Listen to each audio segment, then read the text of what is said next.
देवानंद जी गुरु महाराज की।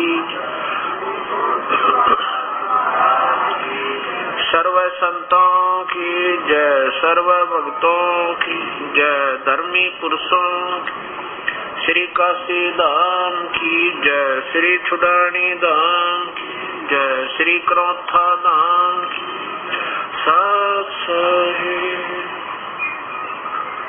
गरीब नमो नमो सतपुरुष को नमस्कार गुरु के नहीं, सुर नर मुनि जन साधुआ संतों सर्वसदे। सतगुरु साहिब संत सब डंडो तुम प्रणाम, आगे पीछे मध्य हुए तिनको जा कुर्बान। निराकार निर्विषम काल जाल भयभंजनम, निर्लेपम निज निर्गुण अकल अनुपबे सुनधुनम। सोहम सुरति समाप्तम सकल समाना नीरतले, उज्ज्वल हिरंबर हरदमम बेपरवाह था। वार पार नहीं मध्य तम गरीब जो सुमर सद होई, गणनायक गलता ना करो अनुग्रह सोई। पारस पद परवान अति गणेश मनाऊं, गणनायक देवन देवा चरण कमल लो लाऊं। आजंत करु सेवा परम शक्ति संगीतम, हृदय सिद्ध अवगत गुण यतीतम सतपुरुष निर्मोही। जगदम्बा जगदीशम मंगल रूप मुरारी, तन मन अर्पो शेष भक्ति मुक्ति भंडारी। सुर नर मुनि जन में ब्रह्मा विष्णु महेशा, शेष शेष मुख गाँव हो जय आदि गणेशा। इंद्र कुबेर सरीखा वरुण धर्म राय जान, समर्थ जीवन जी का मन इच्छा फल पावे। 33 कोटि अदा 88 उतर भव जल पारा, कट है इनकी फांसी।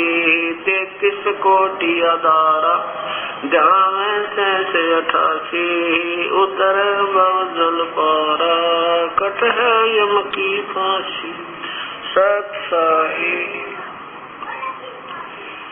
कर चोरों विनती करूं धरूं चरण पर शीश।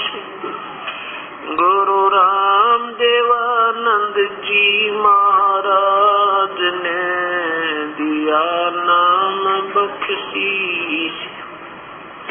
कोटि कोटि सिजदा करूं कोटि कोटि प्रणाम।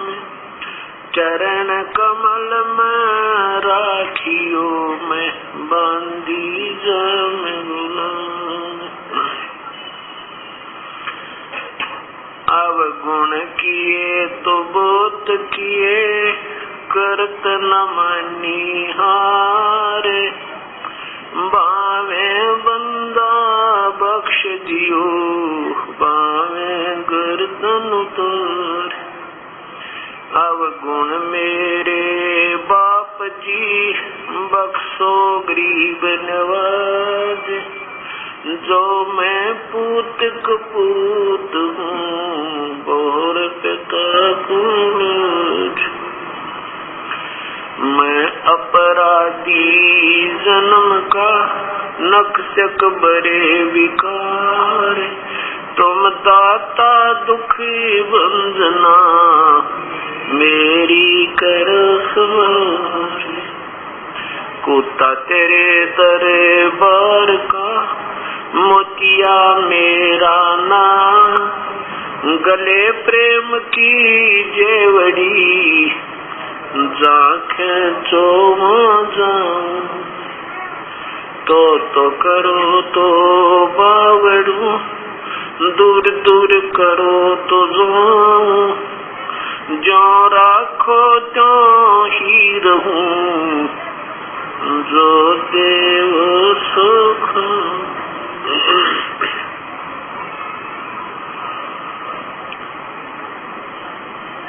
पिता परमात्मा पूर्ण ब्रह्म सारी सृष्टि के रचनहार कुल मालिक कबीर परमेश्वर की असीम रजा से इस पवित्र नगरी कैथल के अंदर आज दिनांक 24 अप्रैल सन 2004 को ये सत्यनारायण कथा प्रारंभ हो रही है। सत्यनारायण का अर्थ होता है अविनाशी परमेश्वर। हम उसे सत साहेब कहते हैं। सत साहेब कहो चाहे सत्यनारायण कहो, अमर पुरुष कहो, अकाल मूर्त कहो, शब्द स्वरूपी राम कहो, परम अक्षर ब्रह्म कहो, परमेश्वर कहो, राम कहो, अल्लाह कहो, गॉड कहो, चाहे रब कहो, खुदा कहो, ये शक्ति बोधक और पर्यायवाची भाषा भेद शब्द होते हैं।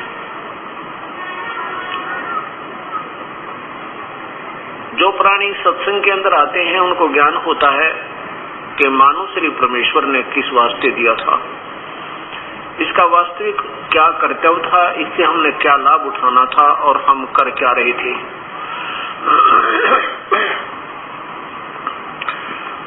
जब तक हम सत्संग नहीं सुनते हैं तो हम अपने दैनिक कार्य को जो समाज के अंदर रहकर कर रहे होते हैं उसी को सर्वस्व मानकर और उसमें तन मन धन से लगे हुए होते हैं। और जब हम सत्संग के अंदर आते हैं तो हमारी आत्मा को ये बोध होता है कि मैं कौन हूँ, कहाँ से आए थे, हमारा वास्तविक कर्तव्य क्या था और हम कर क्या रहे हैं।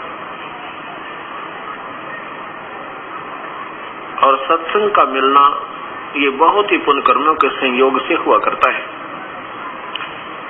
तुलसीदास जी कहते हैं सकल पदार्थ है जग माही पर कर्म ही न नर पावना है।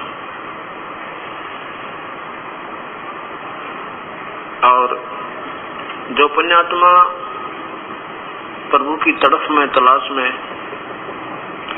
लगी हुई है तो उन्होंने कोई न कोई अपना भक्ति मार्ग अपना भी रखा है। और जो भक्ति बिल्कुल नहीं कर रहे हैं वो अपने दैनिक क्रिया को जैसा भी उनको समाज से मालूम हुआ उसको करते हुए अपने जीवन को वही तक सीमित रखे हुए हैं। परमात्मा क्या बताते हैं, पूर्ण ब्रह्म वो स्वयं ही आते हैं अपने सतलोक से चलकर। सतलोक वो स्थान है जो कभी विनाश नहीं होता। वो सतलोक कहो, उसे सतधाम कहो, रथ धाम कहो, उसे अमर स्थान कहो, शाश्वतम स्थान कहो, सदा रहने वाला जिसका कभी विनाश नहीं होता। उस सतलोक से चल के वो पूर्ण ब्रह्म सतपुरुष स्वयं ही यहाँ काल के लोक में आते हैं। ये 21 ब्रह्मांड इस ज्योति निरंजन ब्रह्म अर्थात क्षर पुरुष के हैं। और यहाँ पर जितने प्राणी इस काल के साथ यहाँ इस ब्रह्मांड में रह रहे हैं ये अपने मूल स्थान को भूल चुके हैं। अपना मूल स्थान ये नहीं है जिसमें हम रह रहे हैं। अपना मूल स्थान सतलोक है जहाँ से हम बिछुड़ कर आए हुए हैं। और जब तक हम वहां नहीं पहुंच लेंगे तब तक हमें कोई यहाँ का सुख हमें सुखी नहीं कर सकता।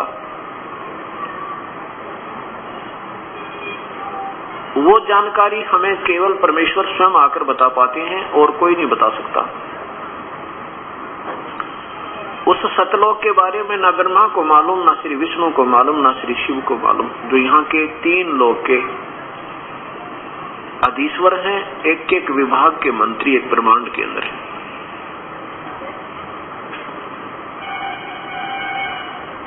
जब वो परमेश्वर स्वयं आते हैं तो वो क्या बताते हैं, राम नाम रटते रहो जब तक घट में प्राण, कभू तो दीन दयाल के भनक पड़ेगी कानी। मानुष जन्म पाय के नहीं रटे हरि नाम, जैसे कुआ जल बिना फिर बनवायो क्या काम। कबीर हरि की भक्ति करो, तज विषयों रस चोजी, बार बार ना पाओगे ये मनुष्य जन्म की मौज।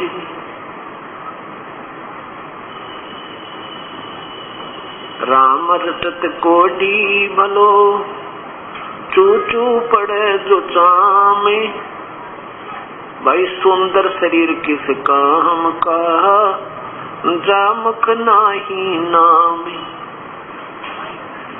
राम रटत कन्या भली, साकेत बलान पूती, जैसे बकरी के गल में गलथना, जिसमें दूध नहीं मूती। लूट सको तो लूटियो, राम नाम की लूटी, पीछे फिर पछताओगे, प्राण जाएंगे छूटे। राम रटत दारिद्र भला, टूटी घर की छान, वो सुंदर महल किस काम के था, भक्ति नहीं भगवान।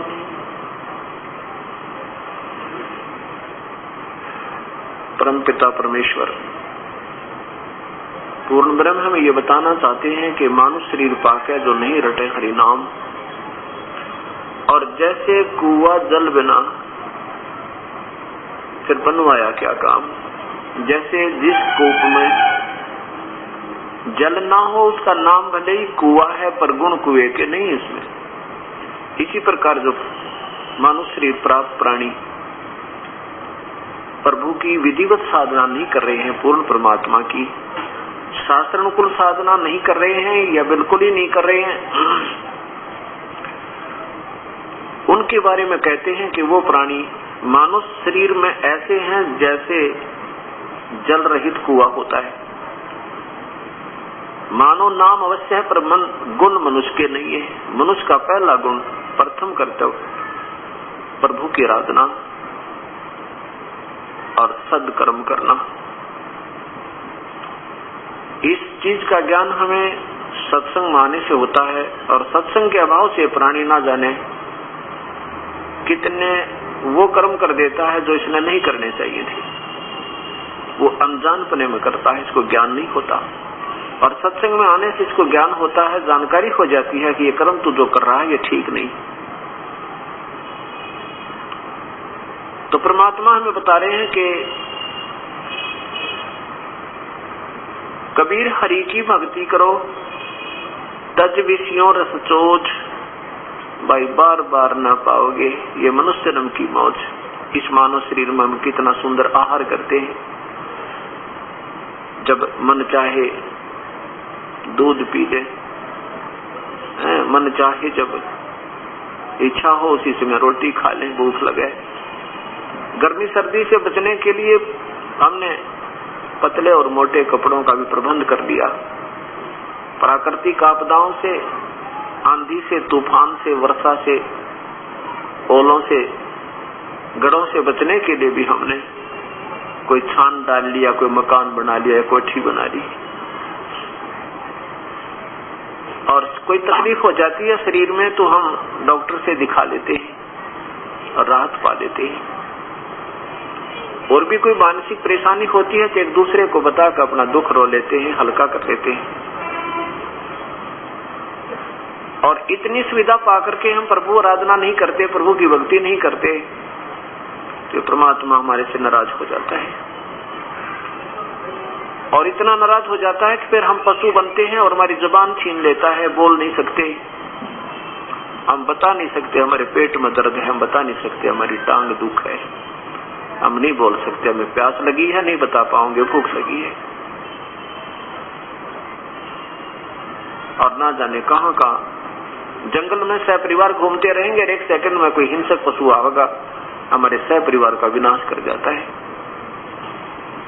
ये कष्ट हमें क्यों आए?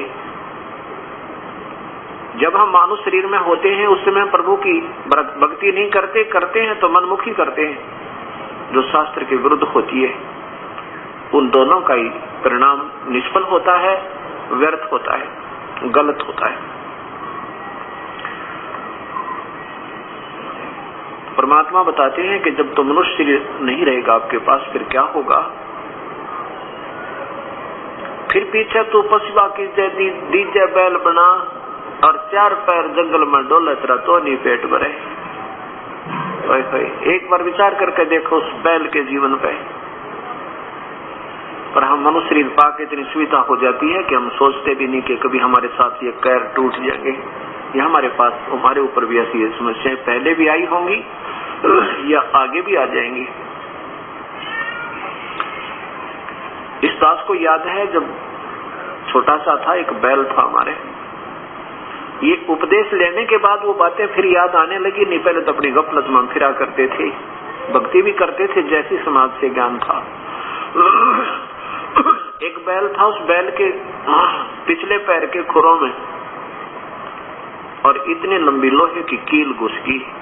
सुबह सुबह अंधेरे में जा रहा था और सारा दिन चलते चलते वह पूरी बैठ गई। उसके नीचे की टोपी नहीं थी, वो ऊपर कैप होता है वो नहीं था, वो रिजेक्ट करके डाल रखी थी और वो सारी अंदर घुस गई। अब शाम तक बैल का पैर भी सूज गया और जमीन पर नहीं रखा जा रहा। अब ऐसे कोई गांव में वैद्य हुआ करके देसी वो बुलाया, उसने कहा इसके गोड्डे में, घुटनों में कोई नस पे नस चढ़ गई है और हो जाएगी ठीक। उसके घुटने पे गोड्डे के ऊपर पट्टी बांधनी शुरू कर दी, गरम गरम कोई बांध कर जड़ी बूटी, कील लगी है खुर में और पट्टी बंध रही घुटने पे। अब वो बोल नहीं सकता, वो बता नहीं सकता, बेचारा उठ नहीं सकता, पड़ा रहा 1 महीने तक। 1 महीने के पीछे उसकी अपने आप वो पक के और अपने आप उसमें रेशा निकला। जब घर वालों की दृष्टि पड़ी फिर उसको किसी बुला के उसमें से वो देखा, इतनी लंबी कील निकली। वो बात अब याद आती है। ये परमात्मा जब ये मनुष्य शरीर में होगा, उस नादान प्राणी ने कभी सोचा भी नहीं होगा ये दुर्गति तेरी हो जाएगी। अब ना ये भी नहीं बता पा मेरे दर्द कहाँ है। इसलिए परमेश्वर हमें याद दिलाते हैं, नादान ये 2 दिन के, इस 2 दिन के झूठे सुख ने पाकर तुम भूल गया उस भगवान को, फिर याद करो परम पिता को। कोई बात नहीं, कहते पीछे गई सो जाने दे, बाकी की बचाओ अपनी। अब जो पुण्यात्मा सत्संग में आते हैं, ऐसा नहीं कि वो भक्ति नहीं कर रहे, वो तो जरूर भक्ति कहीं न कहीं आड़ उन्होंने ले रखी है, तभी तो उनमें कैसे कह के संत के दर्शन करने चलते हैं। संत आए हैं, नाम सुनते गदगद हो जाते हैं, क्योंकि भक्त आत्मा के अंदर विशेष कसक होती है परमात्मा की पाने की। और उनको ये भी मालूम होता है कि परमात्मा संत ही रूप में आ आता है और फिर वो ही अपनी महिमा आप बताता है। और ना जाने कब और किस समय उसके दर्शन हो जाए, इसलिए ये प्राणी, ये पैसी आत्मा उस परम पिता के दर्शनार्थ ये तड़पती रहती है। उसके लिए फिर अपना कहीं ना कहीं ये सत्संग में जाती है। फिर वहां जहां भी हम जाते हैं, क्योंकि पुण्यात्मा का एक स्वभाव होता है, ये जहां भी जाती है इसको सब अच्छे लगते हैं, क्योंकि उस समय अच्छे हैं। अब जैसे कोई चोर हो और वो चला जाए, रास्ते में जा रहा है, कितनी देर होगी रात में, और वो कहता किसी व्यक्ति जो अच्छी आत्मा का था, अभी मैंने रात में रुकना है तेरे यहाँ पर, तो वो पुण्यात्मा जो जिसमें आप खोट नहीं था, जिसमें वो स्वयं चोर नहीं था, वो नेक आत्मा था, वो उसको एक नेक आत्मा समझता है और कहता आजा भाई रुक जाओ, कोई बात नहीं, आप ही का तो घर है। खाना खिलाता है और वही सब सुला देता है जहाँ वो आप सोया हुआ होता है, क्योंकि उसके मन में ये नहीं कि ये चोर है, क्योंकि वो स्वयं चोर नहीं। और वो चाहे भले ही रात्रि में कोई नुकसान भी कर जाए उसका, पर उसमें उसके मन में ये नहीं आता ये वास्तव में चोर होगा, क्योंकि वो स्वयं चोर नहीं। और चोर के घर पर जाकर चाहे कोई सा भी रुक जाओ, कितना नेक आत्मा डट जा रात में, वो सारी रात चोर ना सोए, कहीं कुछ उठा ना ले जा रात में, क्योंकि वो स्वयं कमजोरी उसके अंदर है। ऐसे जो पुण्यात्मा होती है उनमें आप दोष नहीं होता, इसलिए वो जो भी जहाँ जाते हैं, जिस भी स्थल पर जाते हैं, किसी संत के दर्शनार्थ जाते हैं, उनके वचन सुनते हैं तो उनको सभी संत बहुत अच्छे लगते हैं, सबके विचार अच्छे लगते हैं और सब प्रभु की का मार्ग ही बताते हैं। इसलिए पुण्यात्माओं में एक प्रभु के पाने की विशेष तरफ होने के कारण वो स्वयं कोई अपने मन में एक वाद विवाद भी नहीं आने देते। अब कहने का तात्पर्य दास का ये है कि हम कोई भी कार्य को करें तो उससे पहले हम उसके बारे में पूर्ण परिचित होना चाहिए। अब जैसे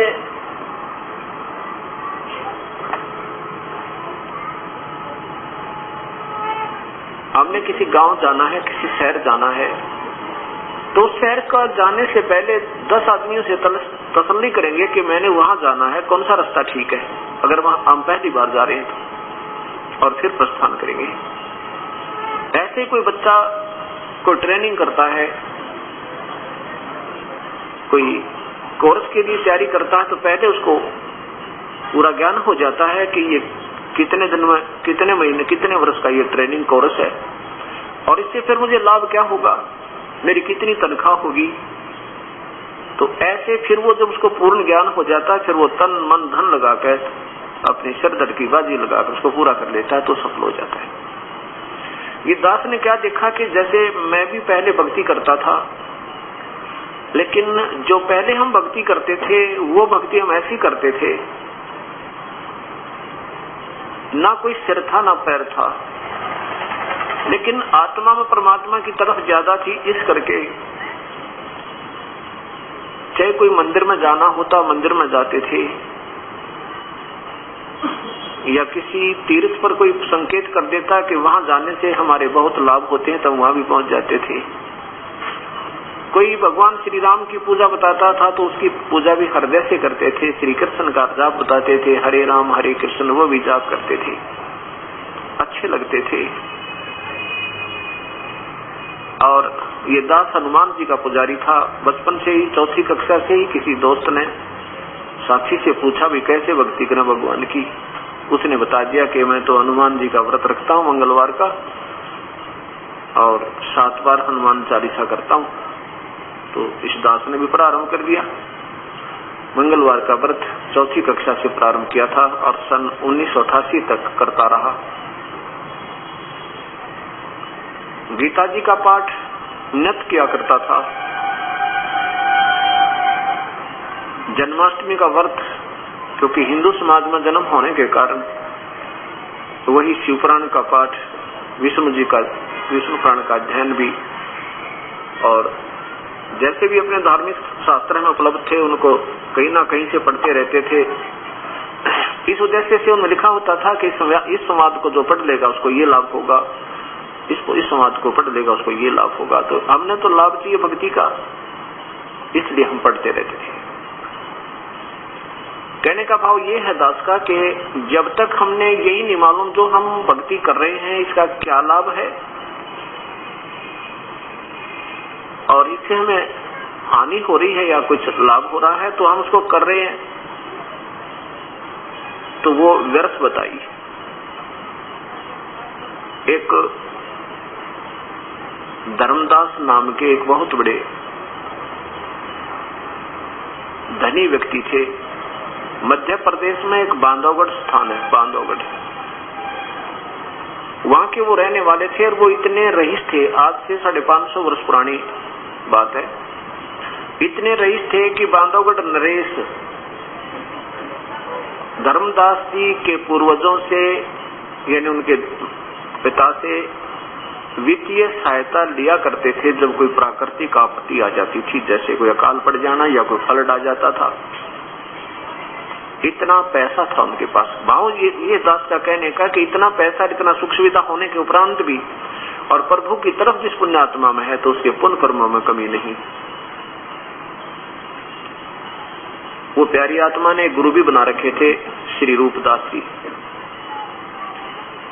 और उस गुरुदेव ने उस प्यारी आत्मा से बताया था, बेटा हरे राम हरे कृष्ण का जाप जप, ओम नमः शिवाय का भी जाप जप, हरि ओम का भी जाप जप, गीता जी का नित्य पाठ किया कर पुत्र तेरा कल्याण हो जाएगा। और फिर 68 तीर्थ कर ले पुत्र तो स्वर्ग प्राप्ति होगी, और 4 धाम जो कर लेता उसका तो महाकल्याण हो जाता है। अब हमने जैसे जिसने प्रभु की तलाश है, जो प्यासा है उसने पानी की तलाश है, तो उसको कोई किधर ही संकेत कर दे वो दौड़ा जाएगा, क्योंकि उसको प्यास है उसकी। और जब तक उसको प्राप्त नहीं हो लेगा तब तक वो घूमता ही रहेगा। तो उस प्यारी आत्मा ने अपने गुरुदेव के बताए अनुसार अपना सब क्रियाएं प्रारंभ कर दी। गुरुदेव के आदेश अनुसार जब वो तीर्थ भ्रमण पर निकला तो सबसे पहले मथुरा पहुंचा। मथुरा में जब पहुंचे तो वहां क्या किया कि मथुरा के तालाब में जहां भगवान श्री कृष्ण जी स्नान किया करते थे, कहते हैं उस पवित्र स्थल पर, उस तीर्थ पर स्नान किया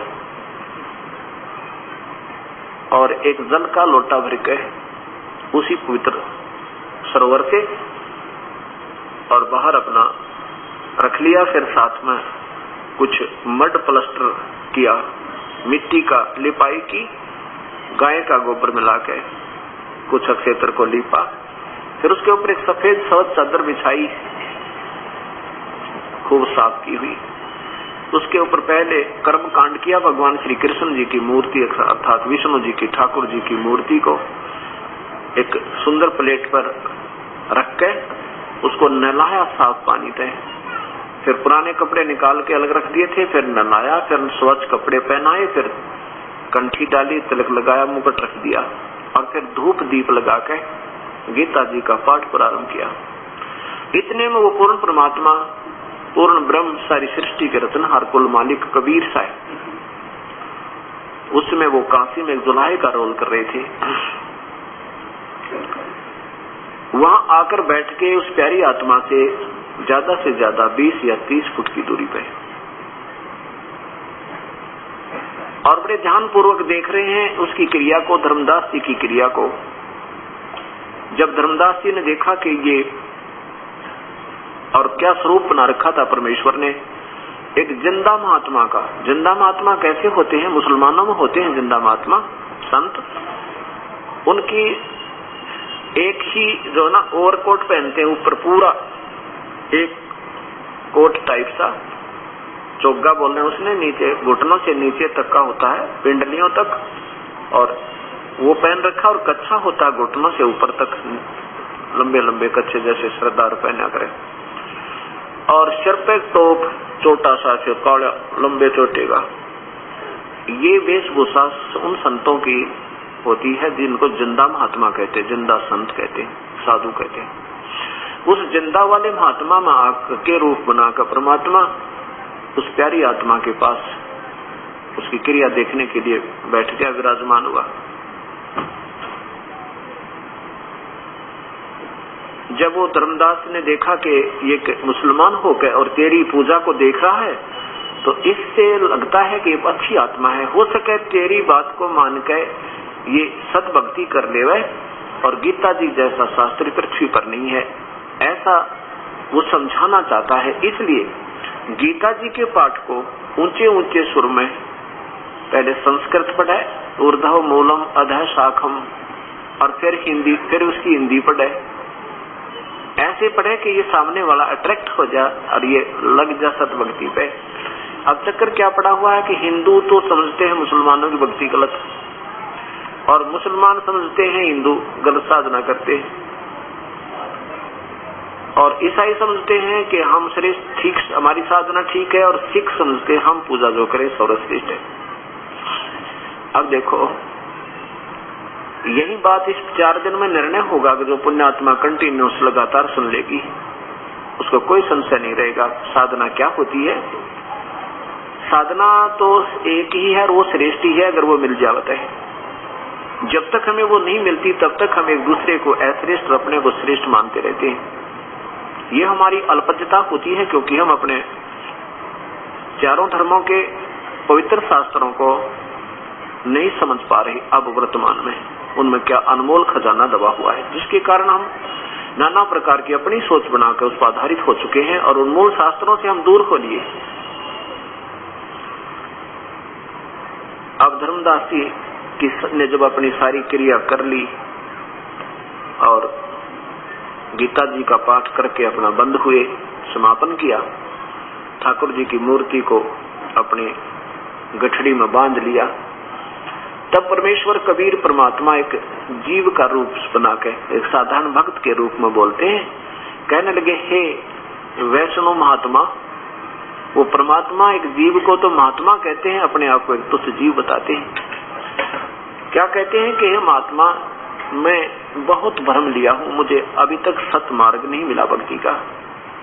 मैंने नहीं कोई मुसलमान संत छोड़ा, ना कोई मुसलमानों वाली क्रिया छोड़ी।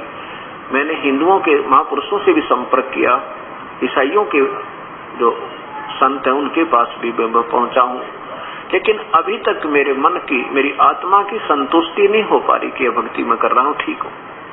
और आपकी जो भक्ति है मुझे बहुत अच्छी लग रही है, आपकी प्यारी प्यारी आवाज मेरे हृदय को खींच रही है। ऐसे कह के वो परमात्मा उस प्यारी आत्मा को अपने सत मार्ग का ज्ञान बताने की चेष्टा करते हैं।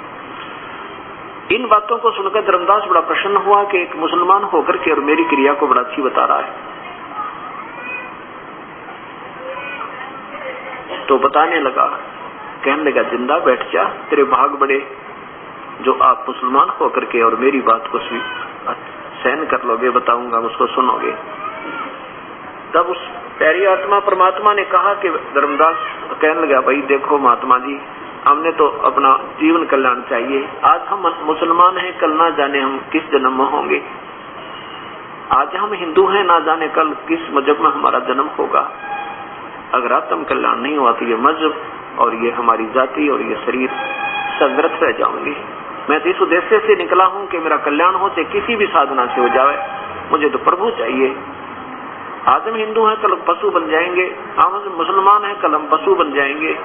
आज हम ईसाई हैं तो कल ना जाने किस जूनी में चले जाएंगे। आज हम सिख हैं तो ना जाने कहाँ हमारा डेरा होगा, अगर भक्ति ठीक नहीं बनी तो।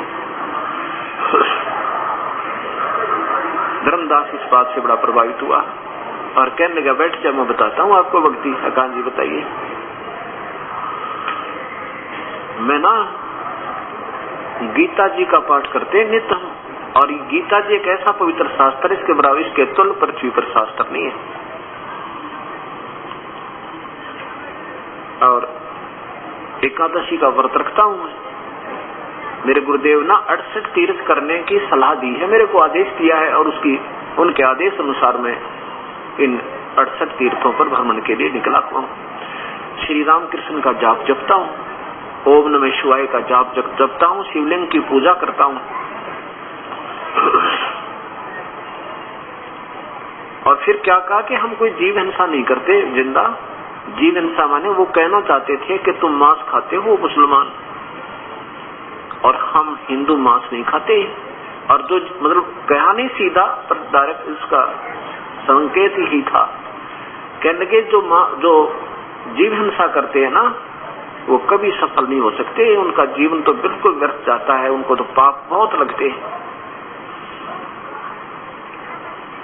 अब कबीर परमेश्वर कहने लगे, धर्मदास मैं आपसे एक प्रार्थना करूं। कहने लगे, महात्मा जी मैं आपसे एक प्रार्थना करना चाहता हूं, आपका शुभ नाम क्या है, आप कहां से आए हो? आपकी तो बहुत अच्छी बातें लग रही हैं मुझे। धर्मदास जी ने बताया कि मैं वैश्य कुल में जन्म है मेरा, वैश्य कुल में, यानी बनिए हैं हम, और मैं जो है वैष्णव, हम वैष्णव विष्णु जी के उपासक हैं, वैष्णव साधु कहलाते हैं हमारे गुरुदेव, हमने उनसे उपदेश के रखा है। तो गुरुदेव ने हमें बताया है कि गीता जी का नित्य पाठ करना है। परमेश्वर ने कहा कि महात्मा जी एक प्रश्न है मेरे मन में, मेरी शंका का समाधान कीजिए। बोलो बेटा, बोलो जी, क्या बात है, बोलो। कबीर साहब ने कहा कि देखो, आपने अभी बताया कि गीता जी के नित्य पाठ करने से आत्मा का कल्याण हो जाएगा। देखो, आप और क्या क्रिया करते हो? आप पितृ पूजा करते हो? धर्मदास कहने लगे, हाँ जी पितृ पूजा करते हैं। पितृ पूजा नहीं करें तो फिर तो हमारे पितृ को जो है ना, वो उनका जो हिस्सा नहीं पहुंच सकता और वो दुखी हो जाते हैं। आप भगवान श्री कृष्ण और राम की पूजा करते हो, ब्रह्मा विष्णु महेश की भी साधना करते हो। हाँ कान जी। और गीता जी का नित्य पाठ भी करते हो। अकान जी देखो, गीता जी के पाठ करने से लाभ नहीं, जैसा गीता जी में वर्णन है ऐसा आचरण करने से लाभ होगा। एक जमींदार था, वो वृद्ध हो गया और उसको संतान जब हुई तो वो थोड़ी सी लेट हुई। पुत्र जब उत्पत्ति हुई उनके तो वो वृद्ध हो चुका था। जब वो लड़का 12 वर्ष का था तो वो पिता लगभग 60 और 65 वर्ष की आयु का था। अब पिता ने सोचा कि तेरा इकलौता पुत्र है, कहीं अपने व्यवसाय में ये मार ना खा जावे, इसलिए क्यों ना मैं अपने अनुभव को, सारे जीवन के अनुभव को और पूरा विवरण लिख दूं एक किसी पैड पे बही में। उसने अपना पूरा एक्सपीरियंस हर क्रॉप का, हर फसल का, किस में बीजनी चाहिए, उसमें कितना, एक एकड़ में कितना बीज डलेगा, कितनी बार उसकी, किस समय में उसमें पानी डाला जाएगा, किस समय उसमें खाद डालनी है, फिर क्या स्थिति होगी, उसको कैसे संभालना है, ऐसी स्थिति हो जाए तो उसमें ऐसे खाद डालना है।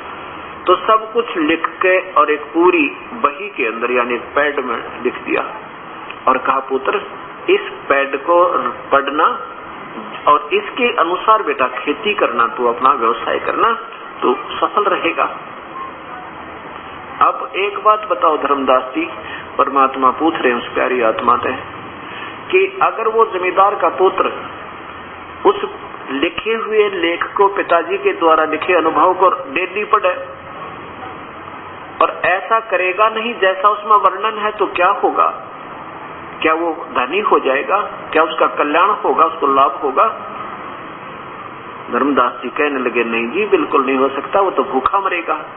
तो ठीक इसी प्रकार जैसा अपने पवित्र शास्त्र गीता जी में लिखा है ऐसा आप नहीं कर रहे हो, मैं नहीं कर रहा हूं, तो फिर क्या होगा? कल्याण होगा या हानि होगी? धर्मदास जी कहने लगे जी तो हानि होगी, और गीता जी अनुसार हम नहीं करेंगे तो पूजा। तो गीता जी, आप बताओ गीता जी किसने बोला? पहले ये बताओ मुझे कि गीता जी किसने बोला? धर्मदास जी कहता है बेधड़के से कि भगवान श्री कृष्ण जी ने गीता बोला। परमात्मा कहने लगे धर्मदास यही सबसे बड़ी भूल है, गीता श्री कृष्ण जी ने नहीं बोला, शरीर श्री कृष्ण जी का था, बोलने वाला काल था। और वो काल कौन है? ये ब्रह्मा विष्णु महेश का पिता है और दुर्गा या शेरा वाली इन तीनों की मां है। इस बात को सुनकर धर्मदास की तोड़ी चढ़ गई और कहने लगा मुसलमान हो गया तू? कहने लगा तू मुसलमान है ना, इसलिए हमारे देवताओं की तो बेइज्जती करना चाहता है। तुझे क्या मालूम गीता के बारे में? तू क्या जान सकता है गीता के बारे में? हमारे से ज्यादा क्या तुम जान जाओगे? कबीर साहब ने कहा देखो स्वामी जी नाराज ना हो, मैं तो एक शंका का समाधान चाह रहा हूं आपसे, मैं तो आपका दास हूं, आप नाराज ना हो। आप एक बार गीता जी को उठा लो। गीता जी कोई किसी का व्यक्ति विशेष का शास्त्र नहीं है, और ये पवित्र शास्त्र उस समय लिखा गया था, ना तो कोई हिंदू था, ना मुसलमान, सिख, ना ईसाई, हम एक पिता की संतान है, हमारे पूर्वज एक थे। आपके नहीं किसी सर्कमस्टांसेज में, किसी ऐसी मजबूरियों के कारण अलग हो गए हैं, लेकिन हम एक हैं, आज भी एक हैं। जब थोड़ी सी विवेक से सोचेंगे तो आज भी दो नहीं। लेकिन गीता जी में जो लिखा वो सोचो आप क्या लिखा है और किसने बोला है। धर्मदास चुप हो गया कि चल इसने कह लेने दे, जो ये कहेगा थोड़ी सी देर और सुन लेता हूँ भाई। क्यों? धार्मिक आत्माओं में एक विशेष कसक होती है और ज्यादा वाद विवाद नहीं होता। बेशक दुखी हो रहा था उनकी बातों से, फिर सोचा कि देखते ही क्या बताएगा। भाई कृष्ण जी ने नहीं बोली तो और किसने बोली, क्या जाने इन बातों को। तो ऐसा वो सोचकर परमात्मा ने कहा देखो गीता जी के ज्ञान की कब आवश्यकता पड़ी कि जब अर्जुन युद्ध करने से मना कर देता है। और युद्ध क्यों हो रहा था कि कौरव और पांडवों का आपस में भाई बंटवारा नहीं हो रहा था, एक भाई बंटवारा था, ये कोई धर्म युद्ध नहीं था। धर्म युद्ध तो ये होता जो सेनाओं पर लड़े, एक देश दूसरे पर बदमाशी करे तो उसके लिए सिरदर्द की बाजी लगा, तो धर्म युद्ध होता है। और ये तो एक भाइयों का आपस में बंटवारा था, ये नहीं हो रहा था लड़ाई होगी।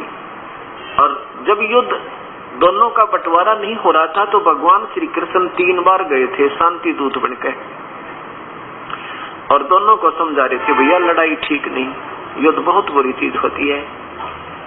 दोनों को बैठकर खूब समझा के देखो, ये सब पृथ्वी यही है, अरबों खरबों व्यक्ति इस पर कब्जा कर मर गए हैं, राजा चले गए इनको पर अपनी राज को अपना बना के, आज उनका नामो निशान नहीं है। रावण जैसे चले गए बकवाद करके, भाई ये युद्ध अच्छी बात नहीं है, लेकिन नहीं माने। अंत में भगवान श्री कृष्ण जी ने सोचा कि कहीं ऐसा ना हो ये पांडव मेरे रिश्तेदार हैं, क्योंकि भगवान श्री कृष्ण की सगी बहन सुभद्रा अर्जुन से ब्याही थी।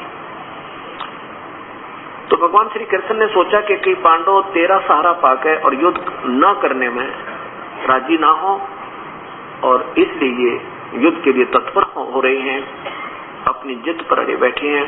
तो परमात्मा ने सोचा कि ये अनर्थ ना होवे, ना जाने करोड़ों बहन विधवा होंगी, करोड़ों बच्चे अनाथ होंगे। इसलिए प्रभु ने एक फैसला अपने मन में कर दिया।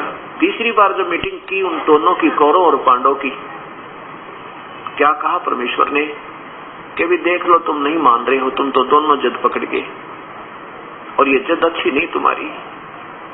इसका युद्ध का रिजल्ट देखो पहले, कितना खून बह जाएगा, हाहाकार मच जाएगी, और उस खून के सने हुए राज्य को जो करेगा वो राजा भी ठीक नहीं, उसका जीवन स्वस्थ नहीं रह सकता, उसका कभी सुख नहीं होगा। फिर भी नहीं मानते हैं तो परमात्मा ने सोचा हो सके ये पांडव ही कुछ नरम हो जाए और तो ये ऐसा जुल्म टल जाए। तो भगवान ने कहा कि देखो बात सुनो, ठीक है तुम नहीं मान रहे हो तो तुमने सेना भी बांट ली है, राजा भी बांट लिए हैं, अब मेरी भी सुन लो अंतिम फैसला। एक तरफ मेरी सेना होगी, एक तरफ मैं होऊंगा, और मैं हथियार नहीं उठाऊंगा, ये कसम खाता हूं। अब देख लो मेरा, तुमने जौन से न मुझे लेना। अब इस बात से पांडवों के जमीन, पांव के तले की जमीन निकलेगी। अगर भगवान युद्ध नहीं करेंगे तो हमारी पराजय निश्चित है, और हमने भगवान श्री कृष्ण को मांगना होगा क्योंकि हमारा रिश्तेदार है। ये भी बात शर्म की जब नहीं मांगेंगे तो। और सेना इन्होंने एक तरफ लगा दी, तो दुर्योधन तो लालची आदमी है, वो तो सेना का कोई लेगा। तो ये सब विचार करके 500 पांडव सभा से बाहर निकल गए और कहा प्रभु हम अभी आते हैं, थोड़ा विचार कर लेते हैं। 500 पांडव बाहर आकर सलाह करते हैं, भी देखो अब युद्ध करना कोई लाभ नहीं, भगवान ने हाथ हथियार नहीं उठाना और अपनी पराजय होगी। अब एक काम करो, अपनी इज्जत भी रह जाए। हम भगवान से कहते हैं हमें 5 गांव दिला दे, हमारी इज्जत भी रह जाए और युद्ध भी ना हुए। तो 500 के 500 पांडवों ने भगवान श्री कृष्ण को बाहर बुलाया। श्री कृष्ण जी ने कहा कि बोलो भाई क्या बात है। तो उन्होंने अपनी वो सुदर्शन बताया, अपनी प्रार्थना कही। श्री कृष्ण बड़े प्रसन्न हुए कि बहुत अच्छा सोचा तुमने, बहुत अच्छा सोचा, और ये तो बन गई बात, बस 5 गांव तो दे ही देगा दुर्योधन, ऐसी कोई बात नहीं। तो पांडव बाहर खड़े हैं और श्री कृष्ण अंदर कौरवों की सभा में आ जाते हैं, जहाँ पर सैकड़ों की संख्या में तो वो खुद बैठे। 101 भाई थे, योद्धा खड़े उनके और न्यारे सैनिक, अंगरक्षक, मंत्री, वजीर। भगवान श्री कृष्ण ने आकर कहा दुर्योधन बात बन गई है, आप ऐसा करो उनको 5 गांव दे दो। वो कहते हैं 5 गांव हमें देते, हमारी इज्जत भी रह जाएगी और हम युद्ध नहीं करते। बहुत अच्छा हो गया। अब अर्जुन दुर्योधन के मन में आ गया कि ये डर चुके हैं और पांडव के पल्ले कुछ नहीं है, क्योंकि भगवान श्री कृष्ण ने युद्ध करने से मना कर दिया। तो दुर्योधन ने कहा कि पांडवों के लिए तो सुई की नोक टिके इतना भी स्थान नहीं है, 5 गांव तो बहुत बड़ी बात है, अगर उनमें दम है तो युद्ध करके ले सकते हैं। इस बात से भगवान श्री कृष्ण थोड़े से नाराज हो गए, कहने लगे युधिष्ठिर तो बुद्धि भ्रष्ट व्यक्ति है, तो व्यक्ति ठीक नहीं। अरे कहाँ 5 गांव, कहाँ आधा राज्य, कुछ तो सोच ले नादान तू, तेरे अकल नहीं दी भगवान ने। जब भगवान श्री कृष्ण जी ने ऐसी बात कही तो दुर्योधन नाराज हो गया। नाराज होकर के कहने लगा कि अपने सैनिकों से और अपने भाइयों से कहा, इसको पकड़ो कृष्ण को और अरेस्ट कर दो, इसको डाल दो अंदर कैद में, और यहीं से युद्ध प्रारंभ होता है। अब जब ऐसी आदेश दुर्योधन का पाकर योद्धा खड़े हुए, उसके भाई और वो सैनिक, तो भगवान श्री कृष्ण ने अपना विराट रूप दिखाया, और उस विराट रूप के कारण उनकी आंखें चौंधिया गई, वो विवश हो गए, सारे जहां के तहां थे वहीं लुढ़क गए, और भगवान श्री कृष्ण सभा छोड़कर चले गए।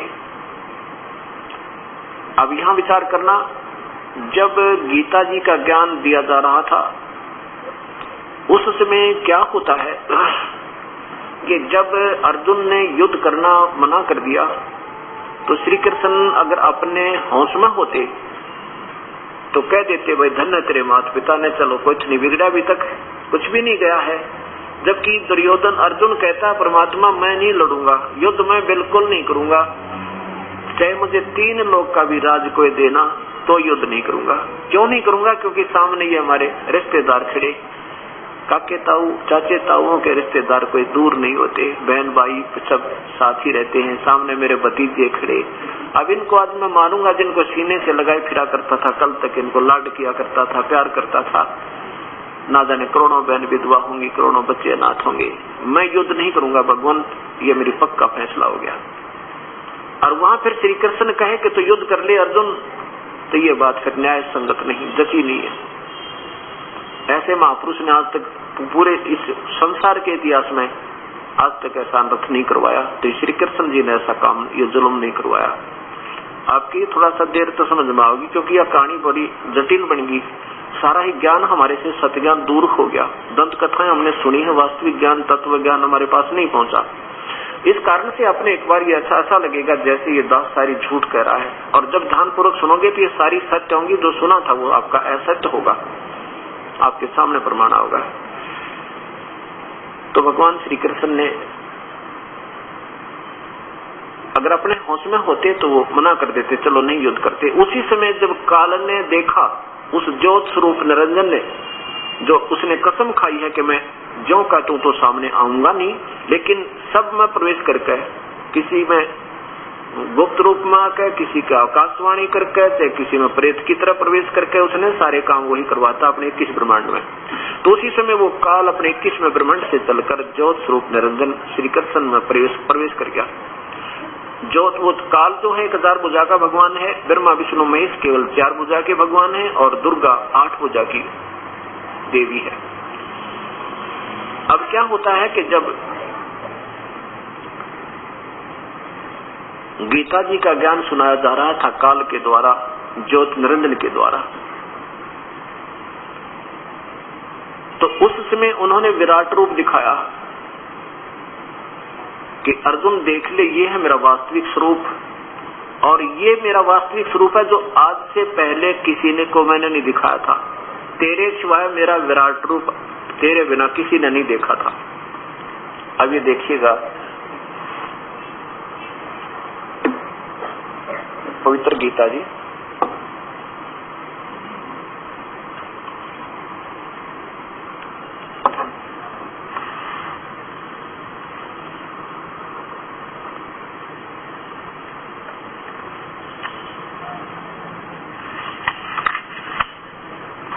अध्याय नंबर 11 का मंत्र नंबर 47 आपको दिखाते हैं। उससे पहले आपको थोड़ा सा विवरण देंगे।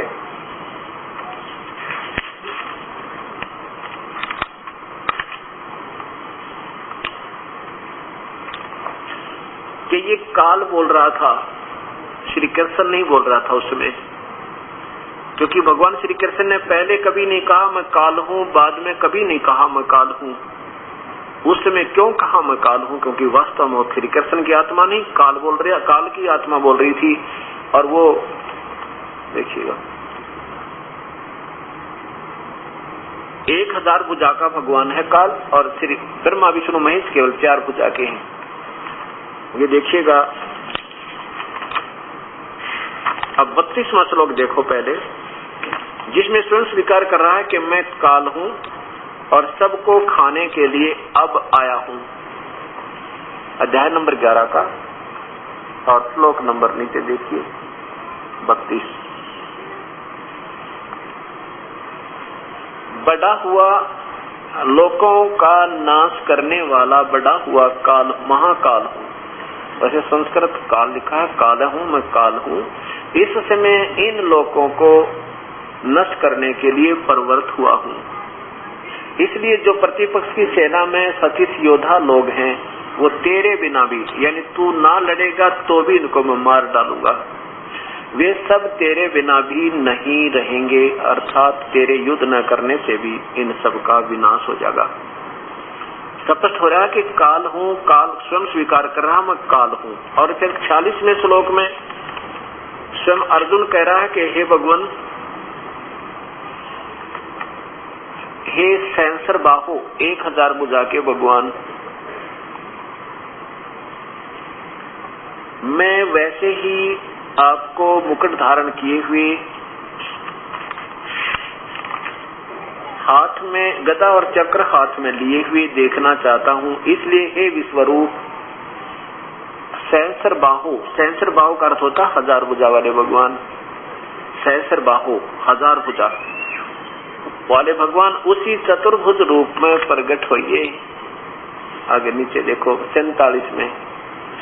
अब ये जो दिखाना चाहता था ये दास, वो ये इसका वास्तविक ये था कि हे अर्जुन, अनुग्रह पूर्वक मैंने अपनी योग शक्ति के प्रभाव से यह मेरा परम तेजो में सबका आदि और सीमा रहित विराट रूप तुझको दिखलाया है, जिसे तेरे अतिरिक्त दूसरे किसी ने पहले नहीं देखा था।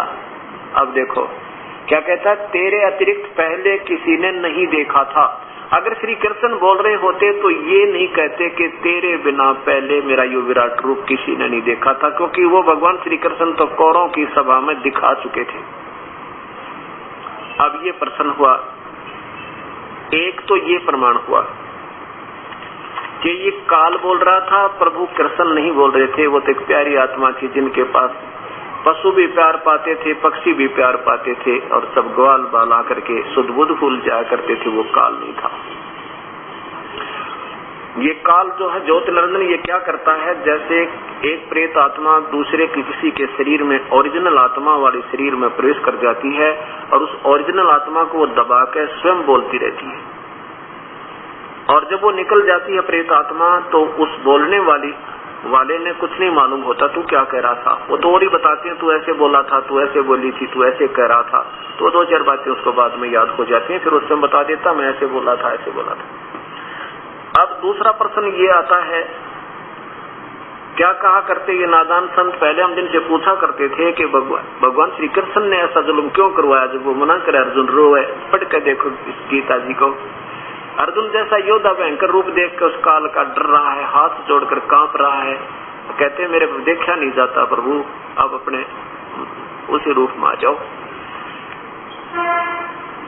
और वो जबर कहता है कि नहीं, केवल युद्ध कराना ही उद्देश्य से सारी गीता प्रमाण दे रही है, और साथ में ज्ञान भक्ति का बिल्कुल सत्य दे दिया। तो ये क्या कहा करते थे कि अर्जुन जो है अपने क्षत्रिय धर्म को भूल रहा था, और अक्षत्रिय निक्षत्रिय हो जाते, ये सब कर्तव्य प्राण नहीं रहते, और ये बात बिगड़ जाती। इसलिए भगवान ने युद्ध कराना जरूरी था। इस तरह का जो ये बात तो सारी न्याय संगत नहीं है। अब भगवान श्री कृष्ण स्वयं अक्षत्रिय थे, और उन्होंने भी वो अनरस बचा दिया था अपने अक्षत्रिय धर्म को भूल के। कैसे? जब कंस का वध हो गया था, कर दिया था प्रभु ने, और अपने नाना जी को अग्रसेन को राजगद्दी सौंप दी थी। कुछ दिनों के बाद अग्रसेन जी ने कहा, बेटा मैं वृद्ध हो गया हूँ और इस कारोबार में तू ही लायक है, योग्य है, आप संभालो, मेरे बस का नहीं रहा। तो भगवान श्री कृष्ण जी ने वो राजकाज संभाला ही था। इतने में नारद जी उनको मुबारकबाद देने आए, और साथ में ये भी बता दिया कि यहाँ एक गुफा है, उसमें एक मुचकंद नाम का एक ऐसा राजा सो रहा है जिसमें सिद्धि है। वो 6 महीने सोता है, 6 महीने जागता है। जब जागता है तो युद्ध करता रहता है, सोता है तो वो उठता नहीं 6 महीने। कोई जगा दे बीच में, उसको कच्ची नींद उठा दे तो उसकी आंखों से अग्नि बाण छूटते हैं और सामने वाले को भस्म कर देता है। इतनी सिद्धि है उसमें। ये भगवान श्री कृष्ण का याद थी बातें।